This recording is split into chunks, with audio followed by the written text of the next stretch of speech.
Yes, and here we are for part 2 of the Oklahoma City bombing memorial.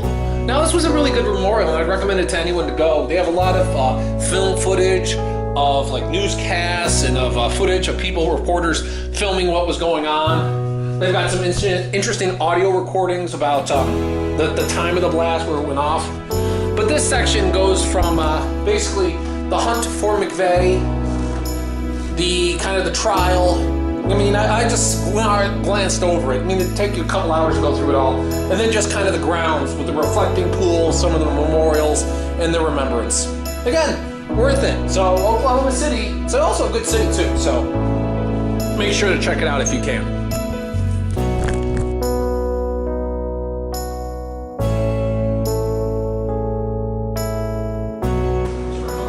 To assist the honorable situation.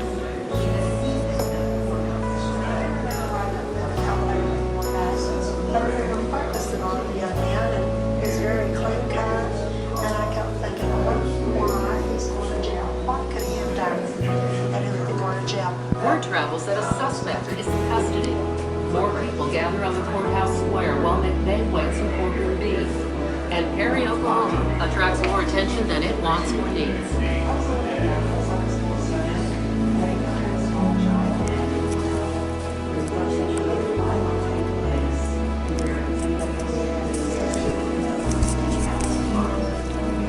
Kept the shirt.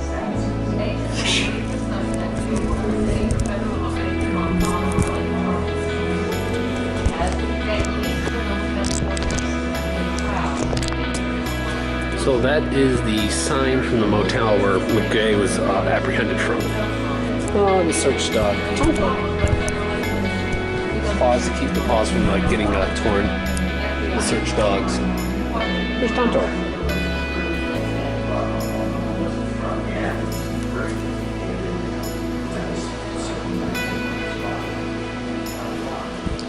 That's odd. I don't actually remember that one. The disaster itself was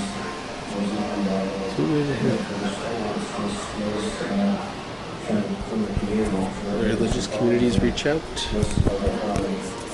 We were there to help them, and they just couldn't do enough for us. We were feeding, 10 to 20,000 people a day, 24 hours a day. State OSBI involved, we had DEA involved, FBI, ATF, all of the federal agencies. The evidence. The crankshaft, the ball hitch, tire fragment spring, that's all from the truck. The trooper I was where he was at Passport. and was taking care of business. A lot of people were dragged right on past that particular violation. Timothy McVeigh, he had a gun. And a knife. It didn't end in 6 months. It literally was still going on until the time of trial.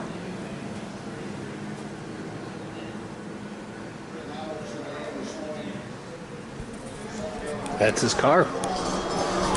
Or I guess he got in a traffic stop. So I was speeding up the interstate and come upon this vehicle that doesn't have a tag on the rear bumper. I slow down and initiate my traffic stop. So I yell for him to step back. Well, I tell him the reason I'm stopping, you don't have a tag on the rear bumper. Yeah, he looks to the rear bumper and quickly looks back at me and responds. Oh, I know. Robs Roger Moore's home to finance the bombing. Car, just haven't had time to get one. I'm gonna have to look through all this, see what's I said, do you have a driver's license?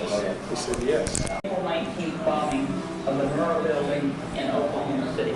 The eyes of the nation were on us. They were on U.S. attorneys. They were on the FBI. We knew the system of justice in the United States would be on trial as much as Tim McVeigh.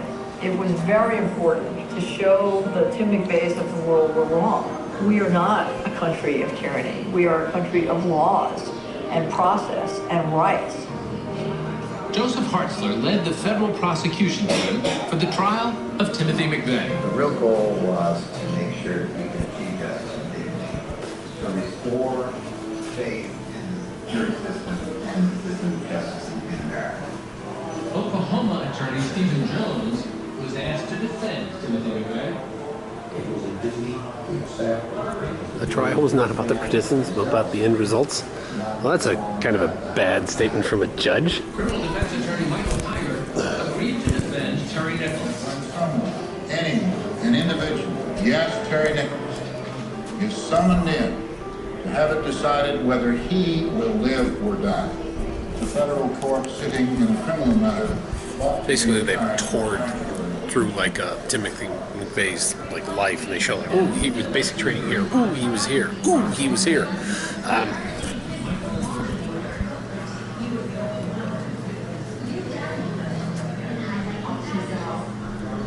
Nichols spared.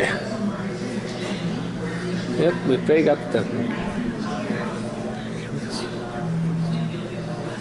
Should you a fair trial to protect your rights? The epilogue. Legal pad. Among those witnessed the execution.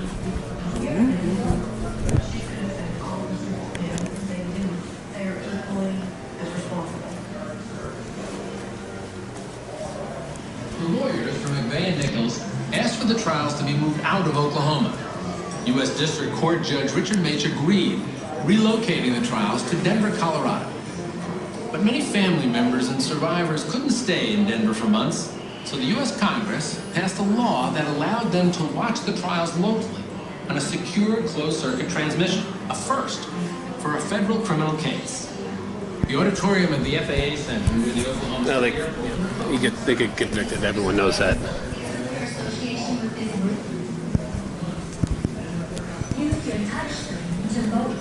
Okay, well, let me go look at some other stuff and come back to join the experience. Here are the results. So right out here is the where the building was. They tore it down and obviously put up the memorial. So, hi, Pike. So, this is where it was, where McVeigh parked it and blew it up. We got a thing going on here which questions things. So, okay. Should all perpetrators be punished equally? Our story was fictional, so let's take a look at this situation.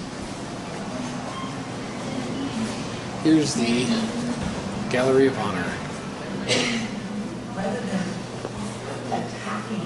All the people who died. Captain Randolph A. Guzman, United States Marine Corps. Sergeant Benjamin Lorenzo Davis, United States Marine Corps. Paul E.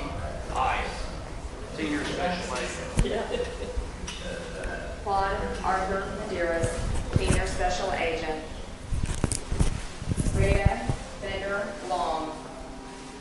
Harold Sue Khalil.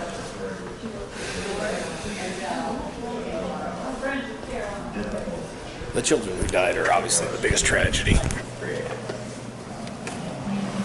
But, oh, going this way, going this way.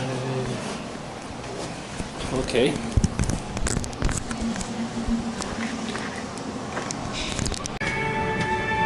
Join us inside the Memorial Museum to experience. Okay, that's the survivor tree. I guess that tree was here when the bomb went off, and the tree survived the explosion because basically, from what I can tell, the street went right through where that little pond is or whatnot, and where all the grave markers are. That's where the building was. The tree was right there, and it was here after the blast, and they decided to keep it and make it the survivor tree. Can't blame them. I'd probably do something similar. Let's go down there and actually look at some of this stuff. As Memorial's goal. This one's good. I got no complaints. I mean, the whole thing where they tear apart his life and McVeigh like driving without a license plate on the back. I mean, I understand like why he did it when he first like blew it up because he didn't want anyone to get the license plate. But you think once you left the city, you put it back on because it's like screaming, "Pull me over, arrest me." He did put a lot of thought in it, like over a year. This is nice. You can actually feel the water. It actually makes it like hotter. It's hot enough right now. And I think each and every one of these symbolizes a person who died. The real tragedy was the daycare.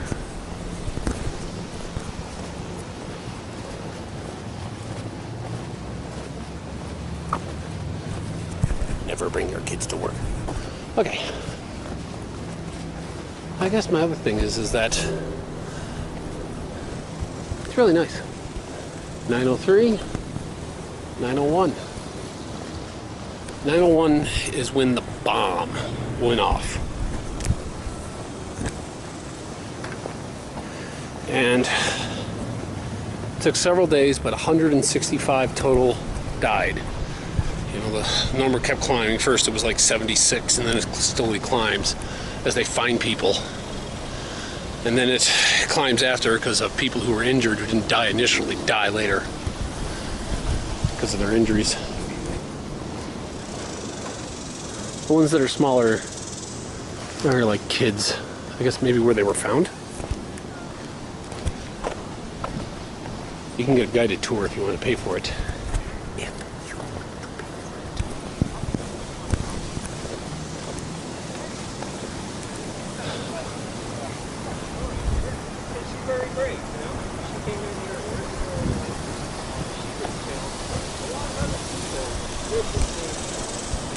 One of the things is he's explaining there was a couple people, because I guess 903 was like when basically the building got done collapsing, because it blew up and then was slowly falling for the next minute or so, and it actually damaged a whole lot of other stuff. Now, I guess my monologue from this. It's nice. I mean, if you're in Oklahoma City, absolutely stop by, check it out. I think it's worthwhile. My critique. I mean, tearing apart his life, obviously. I mean, his basic training. Really, it was the traffic stop and then the Ryder van. They caught them all up. So that was cool. But my main thing is they didn't spend enough on his motivation. And really, I think that's like a thing. They just said, well, he hated the federal government. Oh yeah, there's the chain where people put locks and whatnot. It's a European thing. But they just say, well, he hated the government. There's a little bit more to it than that. I mean, the people who are like the armed militias, you know, there is some logic to what, I mean, it is crazy, but there is some logic to what they talk about. And I wish they would kind of explored that a little bit more, but I guess I kind of understand, because some people might consider it insulting to the families or whatnot, not giving them legitimacy. What they do is they take, you know, true grievances and then just dial them to 11 when they should be at like 5. So, but that is the broadcast day of the Oklahoma City. $15. You know, you think if it's a memorial, maybe it could be free. Same thing with parking.